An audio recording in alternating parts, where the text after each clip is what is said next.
আমার শুরু কর কি অবস্থা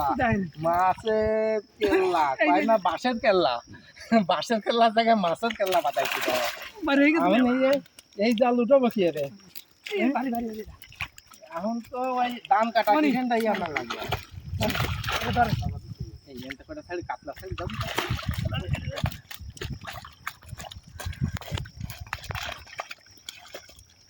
মেরে দাও কাতলা কটা কাতলা একটু ওজন করে যা তাহলে তো ও দো আবার ফাঙ্গাসে কাটা না না এটা কাতলা করে দিন